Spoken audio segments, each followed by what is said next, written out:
పక్షాల మధ్య political heat రాజుకుంటోంది. Congress పాలనలో ఏ ఒక్క రైతు సంతోషంగా లేడని బీఆర్ఎస్ వైస్ ప్రెసిడెంట్ కేటీఆర్ ఆరోపించారు. దీంతో సీఎం రేవంత్ రెడ్డి ఆ ఆరోపణలు ఖండిస్తూ స్ట్రాంగ్ కౌంటర్ ఇచ్చారు. రేవంత్ రెడ్డి నేను చెప్తున్నా, నువ్వు ముఖ్యమంత్రి 8 నెలలే అయింది, ఏ ఊరికోదామప్ప, సెక్యూరిటీ లేకుండా రా దమ్ముంటే నువ్వు రా, నేను కూడా వస్తా, అధికారులు వద్దు ఎవ్వలొద్దు, పోదాం. ఏ ఊళ్ళోనున్న రైతులు నువ్వు బాగా చేస్తున్నావు, బాగా నడుపుతున్నావు, అన్ని చేస్తున్నావు, టైంకు విత్తనాలు ఇస్తున్నావు, టైంకు యూరియా వస్తున్నది, మద్దతు ధర వస్తున్నది, బోనస్ వస్తున్నది, మాకు నువ్వు చెప్పిన రుణమాఫీ అయింది, రైతు బంధు పడుతున్నది అని ఏ ఒక్క ఊర్లోనన్నా చెప్పరా ఊర్లలోనే తెలుసుకుందాం.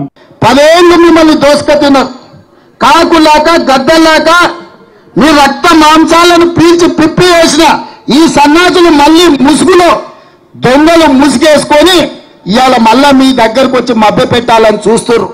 ఈ దోపిడీ దొంగలే కదా ఈ 10 ఏళ్ళు మిమ్మల్ని దోసుకున్నది. ఈ కేసీఆర్, ఈ హరీష్ రావు, ఈ రామారావే కదా మిమ్మల్ని కొల్లగొట్టింది. ఆ కొల్లగొట్టిన సన్యాసులను 6 నెలల కింద మీరే కదా బొందబెట్టింది.